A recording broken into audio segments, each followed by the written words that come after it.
Hello दोस्तों, स्वागत है आपका जीएसआई को एजुकेशन के इस यूट्यूब चैनल पे। एनसीईआरटी सार संग्रह का पॉलिटी का एपिसोड चल रहा है, जिसमें हम ऑलरेडी 5 एपिसोड कर चुका हूं मैं। आप लोग उसको देख सकते हैं, डिस्क्रिप्शन बॉक्स में आपको लिंक मिल जाएंगे।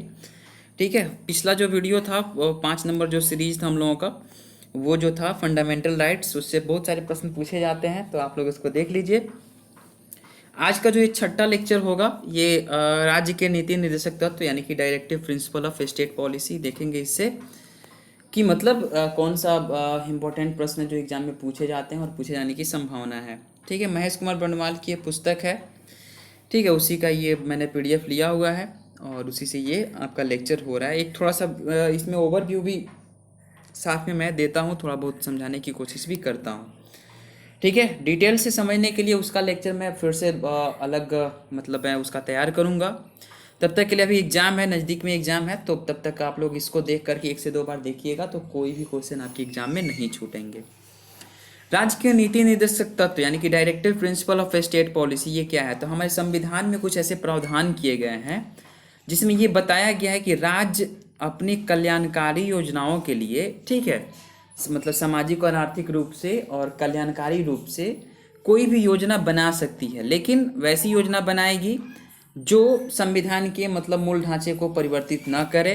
ठीक है, तो कोई भी योजना बना सकते और ये परिवर्तनीय नहीं होगी। न्यायालय में कोई राज्य इस पे कानून बना करके अपने राज्य के विकास के लिए कार्य कर सकती है, तो इसी को राज्य के नीति निर्देशक तत्व बोला गया। देखते हैं इससे महत्वपूर्ण प्रश्न कौन कौन से हैं।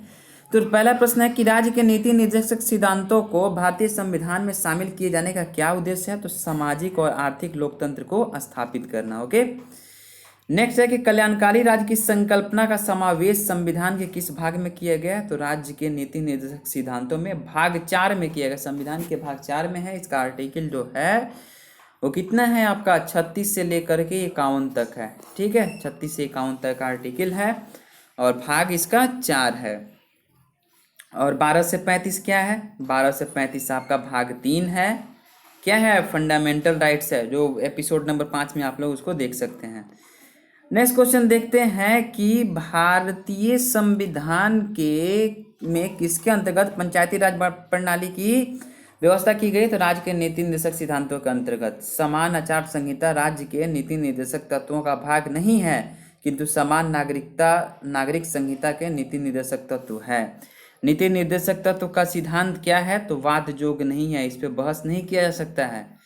नेक्स्ट क्वेश्चन देखते हैं कि संविधान के किस अनुच्छेद में उद्योगों के प्रबंधन में कर्मकारों की भागीदारी का प्रावधान किया गया? तो अनुच्छेद 43 का क में किया गया है।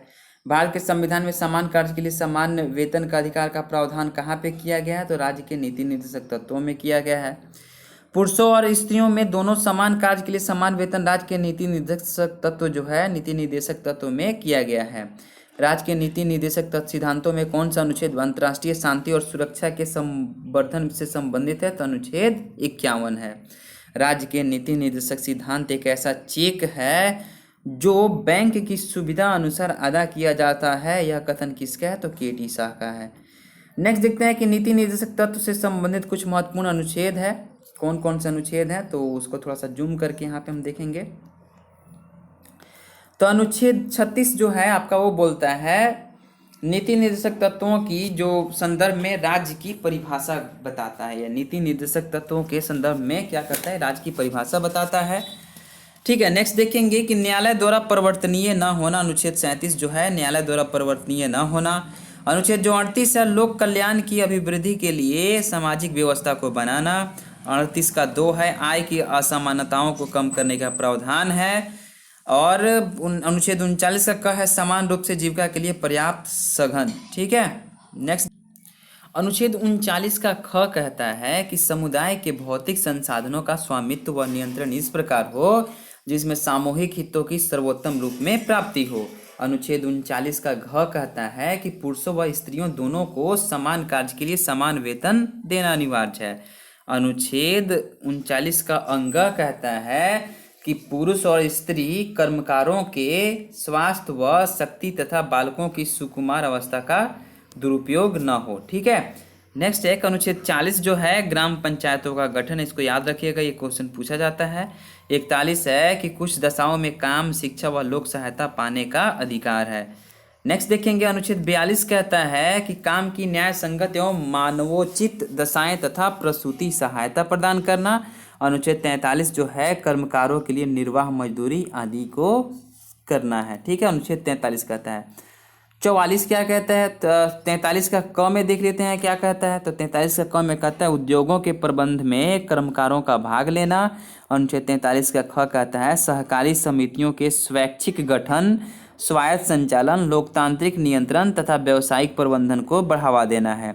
अनुच्छेद 44 कहता है सभी नागरिकों के लिए समान नागरिक संहिता का वर्णन करता है। अनुच्छेद 45 कहता है 6 वर्ष से कम आयु के बच्चों के लिए निःशुल्क व अनिवार्य शिक्षा का प्रावधान करना। देखिए ये जो क्वेश्चन है ना, कम 6 वर्षों से कम आयु के बच्चों के लिए निःशुल्क अनिवार्य शिक्षा का प्रावधान करना, तो शिक्षा का जो अधिकार है ना मूल अधिकार में भी शामिल किया गया है और राज्य के नीति निर्देशक तत्वों में भी इसको शामिल किया गया है।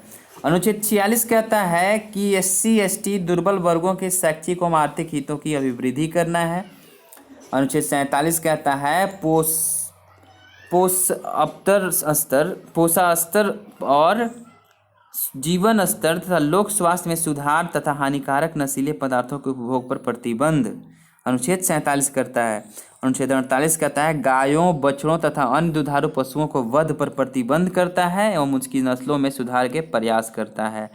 अनुच्छेद 48 कहता है कि कृषि और पशुपालन में आधुनिक और वैज्ञानिक प्रणालियों का प्रयोग करना है। 48 का क कहता है पर्यावरण का संरक्षण व संवर्धन व वन तथा वन्य जीवों की रक्षा करना है। अनुच्छेद 49 कहता है राष्ट्रीय महत्व के कलात्मक एवं ऐतिहासिक अभिरुचि वाले स्मारकों या स्थानों या वस्तुओं का संरक्षण करना है। अनुच्छेद 50 कहता है कि कार्यपालिका से न्यायपालिका का जो है वो पृथक्करण है। ठीक है। अनुच्छेद 51 कहता है अंतर्राष्ट्रीय शांति एवं सुरक्षा की अभिवृद्धि करना है। एक फैक्ट देखेंगे यहाँ पे कि मूल अधिकार कानूनी रूप से मान्य है।